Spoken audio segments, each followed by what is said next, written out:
안녕하세요. 정신건강의학과 전문의 정호열입니다. 안녕하세요. 아나운서 박민영입니다. 오늘 나눠볼 이야기는 이겁니다.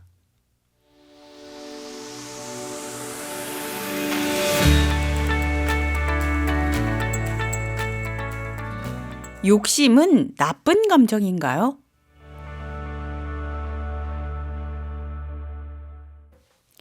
욕심. 참 밖으로 드러내기 어려운 감정 같아요. 왜냐면 욕심이 많다고 하면 왠지 그 참 뉘앙스가 뭔가 이렇게 나쁜 사람 같은 그런 느낌이 들거든요. 그쵸. 욕심 이 단어를 바꿔야 되나? 욕심이 꼭 나쁜 것만 같지는 않거든요. 근데 단어를 바꿔도 또 그 단어에 대한 나쁜 뉘앙스도 인식이 될 수가 있어서 단어 자체보다는 그 단어가 주는 그 느낌에 대한 나의 부정적인 인식이 밑바탕에 깔려 있는 경우가 되게 많은 것 같고요. 이거 역시도 우리가 알지 못하는 사이에 뭐 사회문화적으로 체득된 것도 있고, 보통은 이제 욕심 많아 하면 왠지 나쁜 느낌이 주는 건 네네. 사실이잖아요. 근데 또 한편으로 보면은 되게 중요한 게, 욕심이 없으면 그럼 좋은가? 또 어떤 사람들은 너 왜 이렇게 욕심이 없어? 이렇게 또 또 뭐라고 해요? 뭐라고 하는 경우도 있어요. 그 욕심이 가끔은 여러 가지 활동을 하는데 좀 열심히 하려고 하는 동기가 원동력이 그쵸. 되기도 하잖아요. 그렇죠. 욕심도 그렇고 경쟁심도 그렇고 네. 어떤 성취를 이루고자 하는 동기가 많이 되죠. 그런 거를 머리로는 알면서도 이 느낌적인 느낌이 왠지 안 좋아서 맞아요. 그런 마음이 내 안에 있으면 안 될 것 같은 느낌이 자꾸 있고, 근데 한편으로는 원래 욕심 없던 사람도 아이를 키우다 보면 욕심이 생기게 되는 게 현실이기도 한데, 그다음에 또 중요한 거는 아이는 또 아이이기 때문에 정말 몰라요, 욕심을. 자기 자신의 이런 감정에 되게 진솔하고 솔직하잖아요. 네. 그래서 잘 보다 보면은 되게 욕심을 아무렇지도 않게 막 표출하기도 하죠. 이것도 하고 싶고 저것도 하고 그쵸, 싶고. 그쵸. 경쟁심도 막 표출하기도 하고. 근데 내가 이런 영역에 있어서 스스로 편안한 마음이 없으면 아이가 그런 모습을 보일 때 좀 너무 과민해질 수 있어요. 선생님, 그러면 왜 아이를 키우는 부모로서 아이한테 욕심이 생기기도 하잖아요. 그쵸. 그런데 그런 마음을 좀 내려놓자 하지만 이게 쉽지가 않은데, 이런 감정이 혹시라도 아이한테 좀 안 좋은 영향을 끼칠까 봐 걱정이 되거든요. 그게 그러니까 욕심이라는 감정이요? 아니면 욕심을 내려놓자 하는 감정이요? 욕심이라는 감정도 그렇고 욕심을 내려놓자 하는 감정도 그렇고, 한 그렇죠. 예로 제 애가 숫자를 좋아하고 막 영어 이런 걸 좋아하길래 이제 아. 벌써 저의 마음은 아, 이 아이는 과학고야. 그럼 이 아이는 MIT를 가서 세계를 이끌어갈 것 같아. 막 그런 마음이 막 너무 많이 드는 거예요. 볼 때마다. 그쵸. 그런 생각이 드니까 숫자 가지고 노는 애한테 자꾸 제가 뭘 가르치더라고요. 그렇게 되죠. 애는 점점 흥미가 떨어지는 거예요. 그래서 내가 이제 하면 안 되겠다. 내가 너무 앞서가면 네. 우리 흥미가 떨어질 수도 있죠. 예. 이런 욕심. 왜 이렇게 욕심이 날까요? 너무 자연스러운 것 같아요. 저도 아이 키우면서 그런 경험을 계속 하고요. 저 역시도 저희 어머니가 저 어렸을 때부터 너는 어렸을 때부터 영재였어 막 이런 얘기를 해서 네. 제가 아이를 키우면서 그 부분이 너무 궁금한 거예요. 네. 뭘 했길래 영재라고 그랬더니 뭐 다리미 가지고 자동차처럼 놀았어. 이게 영재네.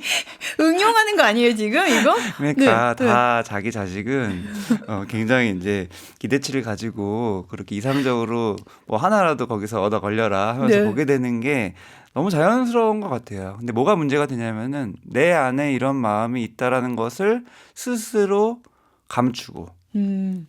다른 사람에게 감추는 거에서 끝나는 것도 아니고 그냥 자기 스스로도 그거를 부정해버리는 식으로 아예 인식 못하게 되기도 하거든요. 그러면은 그 갭이 진짜 사람을 더 힘들게 하고 더 욕심을 더 강화시켜서 지나치게끔, 그래서 오히려 그 피해가 크게끔 이끌어 가게 되는 것 같아요. 저희가 항상 현실 육아에서 다루는 게 모든 감정은 자연스럽다잖아요. 그래서 욕심이나 어떤 경쟁심 역시도 그런 관점에서 우선 보는 게 되게 중요한 거고, 그 다음에 또 사람마다 그 정도가 달라요. 이게 저거 지난 시간에 타고난 기질 이런 얘기도 드렸잖아요. 네네. 욕심이나 이런 경쟁심, 뭐 성취욕 같은 것도 역시 그 타고난 레벨이 좀 있어요. 그래서 어떤 아이는 굉장히 그게 높아서 뭐든지 열심히 하고 이기려고 하고 잘하고 싶고 이런 아이도 네. 있고 어떤 아이는 별로 뭐 그래도 관심이 그만 안 그래도 그만 크게 그거에 의미를 두지 않는 네. 이런 아이도 있고 뭐가 더 좋은 거냐? 없어요. 그냥 그 아이의 기질이고 각각에 맞춰서 성장하고 발달되면은 그게 뭐 나중에 그 아이가 어떻게 자라는지에 영향을 주는 건 아니에요. 다 각자 기질에 맞춰서 이 세상을 사는데 자기가 만족하게끔 또 이 사회에 일조하게끔 할 수 있는 방법들이 다 있는 건데 우리는 어떤 한쪽만을 보죠. 욕심이 사람은 어느 정도 있어야 된다는 것도 생각하면서 그렇다고 너무 많아도 또 안 안 되고 되고 이런 식으로 뭔가 적정하게. 적절한 것만을 자꾸 추구하다 보면은 문제가 뭐냐면은 아이들은 다 딱 평균이 아니기 때문에 네. 거기서 조금이라도 벗어나는 부분들은 자꾸 깎아내리려고 나도 모르게 이제 하게 돼요. 만약에 우리 아이가 욕심이 많아요. 경쟁심도 네. 많고. 네. 그럼 그런 아이는 어떻게 대해줘야 되는 거예요? 항상 중요한 게 내가 앞서가는 게 아니라 내 욕심 때문에 내가 앞서가는 게 아니라 아이의 그 레벨에 맞춰서 내가 뒤에서 맞춰주면 되죠. 그거를 뭐 별로 하고 싶지 않은 애를 막 억지로 푸시할 필요도 없고 하고 싶은 게 많은 애를 억지로 그거를 눌러서 못하게끔 할 필요도 없고 적절히 따라가주면 되는 건데 저희가 그게 쉽지 않은 이유가 부모도 사람이라서 내가 가진 그 레벨이랑 아이가 가진 레벨이랑이 다를 때 되게 괴로워요. 그렇죠.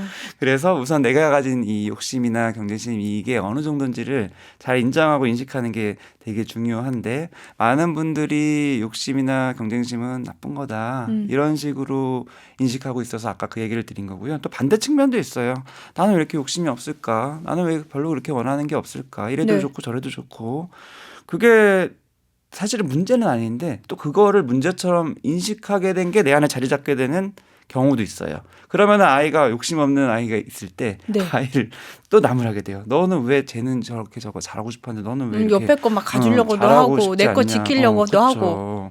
그다음에 나중에 뭐 무슨 테스트 같은 거 이제 초등학교 가고 쪽지 시험 같은 영재 거 봤을 테스트. 때 네. 너는 왜 내일이 시험인데 쟤는 막 열심히 잘하고 싶어서 하는데 너는 1등 하고 싶지 않아? 난 안 그런데? 이러면 그걸 이해를 못하는 거예요. 그러면 어떻게 해야 돼요? 그냥 그것도 다 받아들여야 되는 거예요? 받아들여야 돼요. 그래야지 그 레벨에 맞춰서 또 이게 흐름이 있어요. 별로 없다가도 또 자연스럽게 그게 커지는 나이도 있고. 그래서 항상 중요한 게 내가 앞서지 않고 아이의 그런 흐름을 잘 인식하면서 뒤에서 받쳐주는 역할을 하는 게 아예 모든 감정이나 모든 영역에 있어서 부모의 제일 중요한 역할인데 그걸 하기 위해서 제일 중요한 거는 내가 가진 그런 부분들을 우선은 잘 이해하고 이렇게 약간 체중계로 치면 0점 조정 같은 걸 해놔야 돼요. 근데 그게 안 된 상태에서 그 무게감을 가지고 아이를 체중을 재면은 이게 되게 과민하게 될 수가 있는 거예요. 그 0점 조절을 어떻게 해야 돼요? 내가 욕심이 많은 사람인지를 먼저 들여다봐야 돼요? 근데 그거를 이렇게 내가 욕심이 많은 거 아닌가를 머리로 이해해보자, 뭐 이게 아니죠. 검사해가지고 하는 게 아니에요. 어떻게 하냐면 항상 감정적으로 접근하셔야 돼요.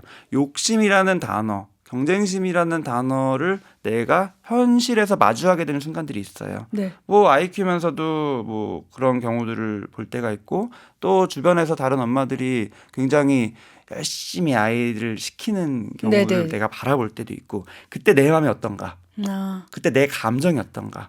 좀 불안해요. 나도 시켜야 되나? 불안함이 이렇게. 들 수도 있죠. 네. 근데 불안함이라는 거는 생각보다 이 뭔가가 억압되어 있는 감정을 인식할 때 나타나는 현상일 뿐이에요. 그래서 그 이면에 있는 억압된 감정이 뭔가 저렇게 욕심 부리는 거는 안 좋은 거야 라는 그런 인식이 내 안에 있어서 그게 부딪히는 건가 아니면은 내가 저렇게까지 다 못해줄 거에 대한 그 불안감. 그런 걸 수도 있고 저렇게 다 따라다니면서 못해줄 것 같은 그런 걱정도 사실 있긴 있더라고요. 네네. 그래서 아예 시작을 안 하는 맞아요. 경우도 그런 것도 있더라고요. 되게 흔하고 많아요. 그래서 생각보다 뭐 사람의 마음이 하나가 아니라 되게 여러 가지인데 그런 내 마음에 있는 여러 가지의 마음을 바라볼 수 있는 그런 상황에서 그 내 마음으로 관심을 돌려서 이렇게 자꾸 보게 되는 게 돼야죠. 네. 그 내 마음에 있는 감정을 보는 거예요.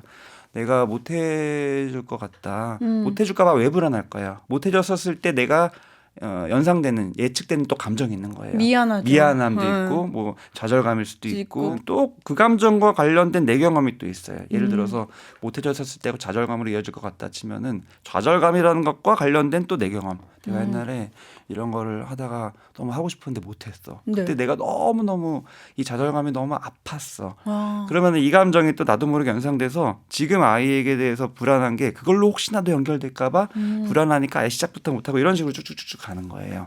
그래서 항상 핵심은 감정이고 네. 그것들을 발견해가는 과정을 계속 해야 되는데 그거는 뭐 1, 2, 3에서 하는 게 아니라 네. 계속 이런 식으로 누구와 얘기하다 보면 나와요. 지금 아. 여기서도 저랑 토크를 하는 거잖아요. 네네네. 얘기하다 보니까 떠오르는 거예요. 맞아요, 맞아요. 얘기하다 보니까 맞다. 나 옛날에 이랬던 것 같아. 지금 내가 이런 상황이어서 이런 감정이고. 그런 게 얘기하면서 떠오르는 이유가 지금 이 얘기하는 분위기가 내가 가지고 있는 그 감정을 판단하는 분위기가 아니라서 오히려 아. 모든 감정은 자연스러울 수 있다라는 거를 저희가 계속 이 방송을 통해서 말하고 있기 때문에 이런 감정도 내가 가지고 있는 게 자연스럽겠지. 그러니까 이런 얘기를 해도 자연스럽게 여기겠지라는 그 안전한 느낌이 있기 때문에 연상도 되고 표현도 할 수 있게 되는 거예요.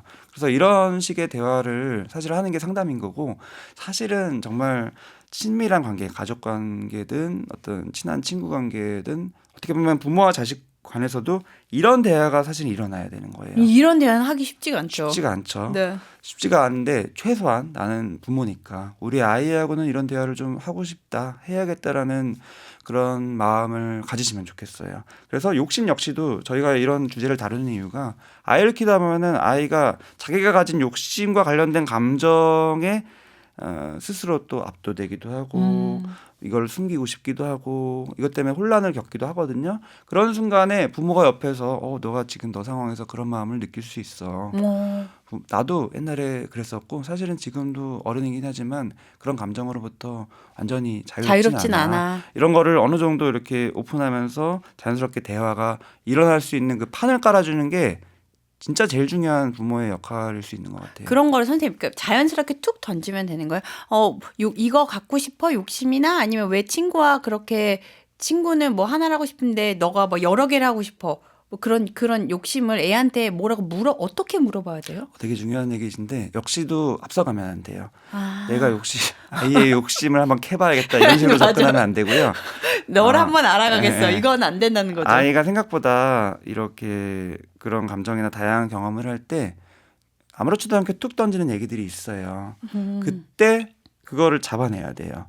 네, 그러려면은 뭐 잡아내기 위해서 내가 집중을 해야 되고 놓치면 안 되고 이런 식으로 생각할 게 아니라 모든 자연스러운 감정, 내가 부정적으로 너무 편견을 가지고 있지 않는 게 되게 중요해요. 모든 감정, 뭐 질투심일 수도 있고 욕심일 수도 있고 경쟁심일 수도 있고 뭐 미움일 수도 있고 보통 사람들이 생각하는 부정적인 감정에 대해서 내가 우선 좀 자연스러워져야 돼요. 아. 그래야지 아이가 그런 감정을 어느 정도 내비칠 때 너 왜 그래 이런 식으로 그거를 뜯어고치려는 접근이 아니라 그렇구나. 어떤 상황에서 그런 마음이 들었어? 이런 식으로 이제 되물어볼 수가 있는 거죠. 그랬을 때 지금 이런 상황인데 내가 너무 걔거 가지고 싶었어. 아 그랬구나 이런 식으로. 왜 가지고 싶어? 이런 식으로. 그러면은 또 여러 가지 막 나오면서 자기 얘기를 하게 돼 있고 그런 얘기를 하는 것 자체가 내가 이런 감정을 느끼는구나를 아이가 또 인식하는 거고 이게 이상한 게 아니구나를 인식하게끔 또 도와주면 제일 좋은 거고.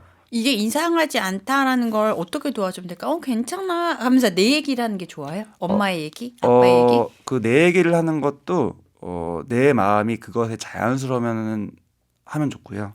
근데 그거를 내가 부정적으로 보고 스스로 내가 부정적으로 보는데 얘기하다 보면 그게 또 한쪽 방향으로 갈 수 있어요. 네. 그래서 항상 중요한 게 내 마음이 어떤 0점 조절이 되어 있는 게 진짜 중요하고요. 평정심을 유지하고. 그게 어느 정도 되어 있으면은 자연스러운 대화가 아이와 가능한 거죠. 그리고 괜찮아라는 얘기를 막 해주는 것 자체가 중요한 게 아니에요. 그럼요. 괜찮아라는 얘기를 해주는 거에 또 집착하다 보면은 내가 딱 엄마 보니까 괜찮아라고 말하는데 표정은 안 괜찮아. 그러면 아이는 이게 혼란스러운 거예요. 그래서 괜찮아라고 굳이 말하지 않아도 내 마음이 진짜 괜찮으면 그렇구나 그냥 들어주기만 해도 이런 건 괜찮은 거구나라고 스스로 여기게 돼 있어요. 그렇구나. 네, 현실류가 오늘은 누구나 가지고 있지만 표현하기 힘들었던 마음, 욕심에 대해서 얘기 나눠봤습니다. 욕심이 많다고 하면 괜히 좀 나쁜 사람 같고 이기적인 사람 같아서 욕심을 인정하기보다는 감추게 되죠. 아이를 키우면서는 더더욱 좀 진심을 숨기게 되는데요. 그런데 욕심을 부정하기보다는 나의 기대치와 욕심을 인정해야 그 욕심에서 벗어나는 길도 찾을 수 있다고 합니다. 감정 시리즈 하면서 뭐 하나 쉬운 게 없다 싶은데요. 그래도 우리 함께 노력해보면 좋을 것 같습니다. 선생님, 다음 시간에는 어떤 얘기 나눠볼까요?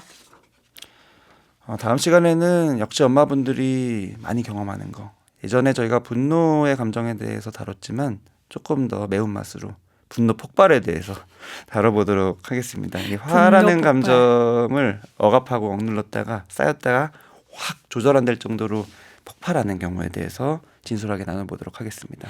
네, 저는 지금까지 아나운서 박민영이었고요. 저는 정신건강의학과 전문의 정우열이었습니다.